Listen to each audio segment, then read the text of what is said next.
बिस्मिल्लाहिर्रहमानिर्रहीम। अस्सलाम वालेकुम। 7 जून का पाकिस्तान में आगाज़ हो गया है हफ़्ते के दिन का। आज पाकिस्तान में ईद है और जो लोग पाकिस्तान में हैं उनको ईद मुबारक, और जो ओवरसीज़ हैं उनका तो ईद का पहला दिन गुज़र भी गया, उनको भी बहुत बहुत ईद मुबारक। और मैंने कहा चलें ज़रा लाइव जाते हैं और कुछ सवालात भी लेते हैं और आपसे बात भी करते हैं जो ओवरऑल सूरत हाल है। ज़ाहिर है पाकिस्तान में अभी भी घुटन का माहौल है, बहुत तकलीफ़ दह सूरत हाल है। इमरान ख़ान साहब जो चौथी ईद है उनकी जेल में, और उन्होंने जो लास्ट मुलाकात थी उसमें इमरान ख़ान साहब ने कहा कि ये मेरी चौथी ईद है, 40 ईदें भी मुझे और जेल में करनी पड़े और सारी ज़िंदगी भी जेल में रहना पड़े तो मैं जेल में रहूँगा, लेकिन अपने असूलों पर कोई कंप्रोमाइज़ नहीं करूँगा और कोई सौदेबाजी नहीं करूँगा। और इमरान ख़ान साहब ने ये भी कहा है कि देखें, मैं इत्तफ़ाक़ करता हूँ जावेद हाशमी साहब से।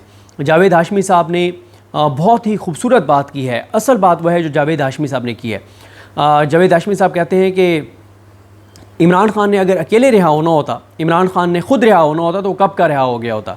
इमरान ख़ान इसलिए रिहा नहीं हो रहा क्योंकि इमरान ख़ान के साथ पाकिस्तान ने भी आज़ाद होना है। इमरान ख़ान की रिहाई के साथ पाकिस्तान में आइन और कानून ने भी बहाल होना है। इमरान ख़ान की आज़ादी के साथ, रिहाई के साथ पाकिस्तान की इज़्ज़त, गैरत और ख़ुददारी को भी रिहा होना है और आज़ाद होना है।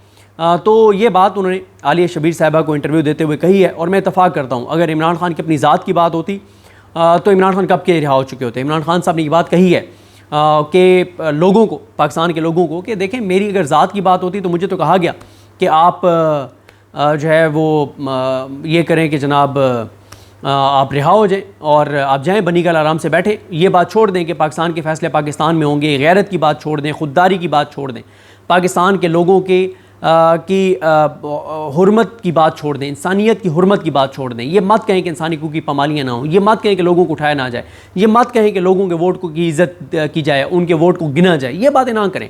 आप इन बातों को छोड़ दें तो आप जाएँ बनीगल जाके बैठें, चुप करके बैठें, हमें आपसे कोई मसला नहीं है। लेकिन इमरान ख़ान ये बात नहीं मान रहे। तो ये एक सूरत हाल है। चौथी ईद है इमरान ख़ान की। लेकिन एक चीज़ जो बड़ी एक हैरान कुन है कि इमरान ख़ान की इस गिरफ़्तारी, जेल में कैद होना बेगुनाह, और इमरान ख़ान का चौथी ईद जेल में करना, ये चीज़ें नॉर्मलाइज़ होती चली जा रही हैं। ये नॉर्मल होता चला जा रहा है कि ठीक है इमरान ख़ान, यानी पाकिस्तान के लोगों को आप मिलते हैं ना, हर एक आपको कहेगा कि इमरान ख़ान डटा हुआ है, हर एक आपको कहेगा कि क्या बात है ख़ान की, हर एक आपको कहेगा यार बड़ा जुल्म हो रहा है, हर एक आपको कहेगा कब ख़ान रिहा होगा। लेकिन मसला ये है कि ना तो आवाम उतनी बड़ी तादाद में सड़कों पर आती है और ना ही तहरीक इंसाफ की बाहर जो लीडरशिप है वो आवाम को उतनी बड़ी तादाद में सड़कों पर लाने में कामयाब नज़र आती है। और ना ही ये चीज़ नज़र आती है कि जो ईद के बाद इमरान ख़ान साहब मूवमेंट चलाने जा रहे हैं, वो एक बड़ा सवाल है। मेरी अभी किसी से बात हो रही थी, मैंने कहा जी आप जो है वो बताएं कि क्या आपको लगता है कि लोग निकलेंगे नहीं निकलेंगे। उन्होंने कहा लोगों का सबसे बड़ा मसला ये है कि लोग पीटीआई की जो बाहर लीडरशिप है इस पर एतमाद करने को तैयार नहीं है। पहले इस लीडरशिप को अपना एतमाद लोगों में बहाल करना होगा। और उन्होंने कहा कि अगर तो अलीमा ख़ान लीड करती हैं तो लोग एतबार करेंगे, लोग निकलेंगे। लेकिन दूसरा जो है जिस पे मैं मुसलसल आजकल बात कर रहा हूँ कि अवाम से तहरीक इंसाफ का एक डिस्कनेक्ट नज़र आता है, अवामी इशू से तहरीक इंसाफ का एक डिस्कनेक्ट नज़र आता है। और अवाम का जो एक अवाम के साथ, अवाम इशूज़ के साथ पीटीआई का डिस्कनेक्ट है, ये भी एक बड़ा एक इशू है।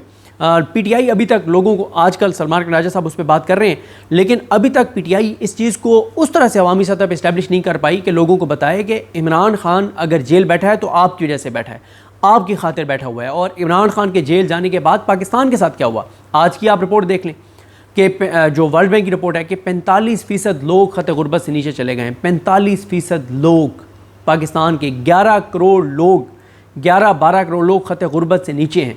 मिडिल क्लास की कमर टूट गई है, उनके भरम टूट गए हैं, देने वाला हाथ लेने वाला हो गया है। कितने लोगों ने, और मैं एक इस्लामिक स्कॉलर को सुन रहा था, उन्होंने बड़ी प्यारी बात की। उन्होंने कहा कि वैसे भी नहीं पूछना चाहिए, लेकिन आजकल के हालात में तो बिल्कुल किसी से मत पूछें कि आपने कुर्बानी की है या नहीं की, और आपने कोई कुर्बानी का जानवर लिया या नहीं लिया। इतने लोगों के हालात ख़राब हैं। ये सूरत हाल है, ये हालात है पाकिस्तान के अंदर लोगों की। और अरबों रुपए के इश्तिहारात देकर ये निज़ाम, ये परसेप्शन बनाने में कामयाब हो गया कि मुल्क चल पड़ा है। और पीटीआई आज तक फैक्ट्स एंड फिगर्स के साथ नहीं बता सकी कि मुल्क नहीं चल रहा, मुल्क नहीं चला, महंगाई क्या है, क्या सूरत हाल है, ये पीटीआई नहीं बता पा रही। ये पीटीआई की, बहरहाल पीटीआई की हद तक ये नाकामी है। बाकी इसमें कोई शक नहीं है कि पूरे पाकिस्तान के लोगों को पता है कि इस वक्त महंगाई की क्या सूरत हाल है, क्योंकि हर एक घर में बिजली का बिल भी आता है, गैस जिसमें घर में लगी हुई है गैस का बिल भी आता है, पेट्रोल और डीजल भी वो डलवाते हैं। अगर खुदा न खास्ता घर में कोई बीमार हो तो वो मेडिसिन भी लेते हैं, अल्लाह ना करे किसी को हॉस्पिटल जाना पड़े तो उनको पता है, गवर्नेंस के हालात भी पता हैं, ये पता सबको है। लेकिन जब एक अपोजिशन जमात नैरेटिव बनाती है, जब बार बार बात करती है, तो उससे दबाव बहरहाल बढ़ता है, जो कि इस वक्त इस निज़ाम के ऊपर कोई दबाव नज़र नहीं आ रहा। और ये परसेप्शन बनाई जा रही है कि जनाब एक परसेप्शन बनाने में कामयाब हो गए हैं कि जनाब चीज़ें नॉर्मल हैं। एक सवाल आया है कि जनाब वसीम मलिक साहब ईद पर भी परेशान क्यों हैं। वसीम मलिक साहब आप पता नहीं, उनके मैंने ट्वीट्स देख नहीं सका। वसीम मलिक साहब अपने इलाके मुल्तान शरीफ गए हुए हैं और सुप्रीम कोर्ट की चंद छुट्टियां हैं, और याहिया अफरीदी साहब और अमीनुद्दीन खान साहब जो हैं वो हज पे गए हुए हैं, और इसलिए कुछ दिन केसेस नहीं लगे। वरना तो अमीनुद्दीन खान साहब जिस स्पीड में वो चला रहे थे मखसूस नशस्तों का केस, तो हो सकता है ईद के दिन भी वो समाअत करते, क्योंकि वो नून लीग का और पीपल्स पार्टी की दरखास्तें हैं, तो बहुत कंसर्न नज़र आते हैं इंसाफ करने के लिए अमीनुद्दीन खान साहब। बल्कि मैं आपको एक चीज़ अर्ज़ करूँ कि आज मेरा पता नहीं, शायद मुझसे गलती हो गई है, मैंने एक ट्वीट कर दिया कि इंसाफ के अलंबरदारों काजी जो हैं अमीनुद्दीन खान साहब, और काजी इसलिए कह रहा हूँ कि हमारे दोस्त बिशारा राजा साहब इनको लिखते होते हैं काजी, तो जज को काजी कहा जाता है। तो वो कहते हैं कि जनाब अमीनुद्दीन खान साहब और अच्छा मैंने कह दिया कि अमीनुद्दीन खान साहब और याहिया अफरीदी साहब को आज की मुबारकबाद, तो लोगों ने मुझे ट्विटर से अनफॉलो करना शुरू कर दिया। तो ये यानी इस वक्त लोगों की इस वक्त सूरत हाल है कि लोग इनको हज की भी मुबारकबाद नहीं देना चाहते, याहिया अफरीदी साहब को और अमीनुद्दीन खान साहब को। यानी इस हद तक लोगों की इस वक्त लोगों के अंदर सेंटिमेंट्स इनके हवाले से ये हैं। तो बाकी यह है कि ईद जैसे ही ख़त्म होगी तो पीटीआई के ख़िलाफ़, इमरान खान के ख़िलाफ़ महाज शुरू हो जाएगा। 16 जून से मखसूस नशस्तों का केस शुरू होगा, और जस्टिस अमीनुद्दीन खान और 11 जजेस ने फैसला किया कि वो छुट्टियां इस बार नहीं करेंगे।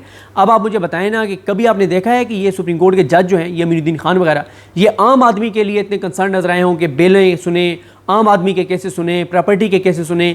ऐसे ऐसे ये फैसले करते हैं कि लोग फांसी चढ़ चुके हैं और अब वो उनको बरी कर रहे हैं। ऐसे ये लोगों को बरी करते हैं जो बेचारे फौत हो चुके हैं, और अब ये उनको बैठ के बरी कर रहे हैं। तो आम लोगों के केसेस के लिए सुप्रीम कोर्ट के पास इतना टाइम नहीं है, लेकिन हुकूमत को मखसूस नशस्तें देने के लिए 11 जज जो हैं वो छुट्टियाँ नहीं करेंगे, और 11 जज जो हैं वो बैठ के और नून लीग और पीपल्स पार्टी को मखसूस नशस्तें देने का केस सुनेंगे। और पीटीआई मुसलसल कह रही है, सलमान राजा साहब कह रहे हैं कि हमें कोई इंसाफ की तवक्को नहीं है। 26 आईनी तरमीम के बाद अदालतें गुलाम हो चुकी हैं, फतह हो चुकी हैं, हमें कोई उम्मीद नहीं है, लेकिन फिर भी हम जो है वो कोशिश अपनी जंग ज़रूर लड़ेंगे, मज़ामत ज़रूर करेंगे। और अब एक और चीज़ यह है कि पीटीआई में लोगों को नए अहम लोगों को डेजिग्नेशंस दिए जा रहे हैं, जैसे सलार खान काकड़ जो हैं उनको कोऑर्डिनेटर बनाया गया है बलूचिस्तान का, इमरान खान साहब ने कोऑर्डिनेटर लगाया है। अब आपको बड़ी हलचल नज़र आएगी, कोशिश कम अज़ कम नज़र आएगी। अवाम निकलती है, नहीं निकलती, कम निकलती है, ज़्यादा निकलती है, लेकिन आपको सलार खान काकड़ पूरी जान मारते हुए नज़र आएंगे। इसी तरह से पंजाब में आली हमज़ा और मलिक अहमद खान भच्चर आपको कोशिश करते हुए, मेहनत करते हुए नजर आएंगे। गो कि मैं आपको बताऊं कि पीटीआई के तंजीमी सतह पे बहुत इशूज़ हैं, बहुत इशूज़ हैं, इतनी लड़ाइयाँ हैं। कहीं पे टिकट होल्डर तंजीम को नहीं मानता, तो कहीं तंजीम टिकट होल्डर को नहीं मानती, कहीं एक ग्रुप दूसरे को नहीं मानता। तो ये इशूज़ बहुत ज़्यादा हैं। अभी सोशल मीडिया पर आप देख लें, पीटीआई वाले आपस में सोशल मीडिया पर लड़ रहे हैं। हालांकि पीटीआई को शायद पीटीआई के लोगों को इस बात का एहसास और इदराक नहीं है। हम जो लोग इस्लामाबाद में बैठे हैं, हमें इस बात का अंदाज़ा है कि ईद के बाद इमरान खान के ऊपर बहुत ज़्यादा सख्तियाँ बढ़ने जा रही हैं। इमरान खान के लिए इमरान खान की ज़िंदगी के सबसे मुश्किल दिन शुरू होने वाले हैं, जिस तरह के इमरान खान साहब ने ट्वीट किए हैं। तो पीटीआई वाले आपस में सोशल मीडिया पर लड़ी जा रहे हैं, ग्रुपिंग आपस में लड़ी जा रहे हैं, एक दूसरे की टांगें खींचने में लगे हुए हैं। पीटीआई को इस बात का अंदाज़ा नहीं है कि इमरान खान के लिए कितना मुश्किल वक्त शुरू होने जा रहा है। इमरान खान उस मुश्किल वक्त के लिए तैयार हैं। इमरान खान जिस तरह के बयानात जेल से दे रहे हैं, वो ज़हनी तौर पर तैयार हैं। जब, और यहाँ पर मैं हारून रशीद साहब का जिक्र करना चाहूँगा कि हारून रशीद साहब कहते हैं कि जब एक आदमी मौत के खौफ से आगे गुजर जाता है तो फिर वो आदमी नहीं रहता, ये कोई और ही आदमी होता है। तो ये बात दुरुस्त है कि इमरान खान मौत के खौफ से आगे गुजर गए। इमरान खान को अब अपनी ज़िंदगी की कोई परवाह नहीं है। वो कहते हैं कि आपने मेरे पे कातलाना हमला करवा के देख लिया। देखिए, इमरान खान कहते हैं कि मेरी जान तो उसने ले ली गई थी, ये तो मुझे अल्लाह ने बचाया, कि जब वो वज़ीराबाद में हमला हुआ था। फिर इमरान खान कहते हैं कि जुडिशल कम्प्लेक्स के बाहर तो मेरी जान ले ली गई थी, मुझे अल्लाह ने बचाया।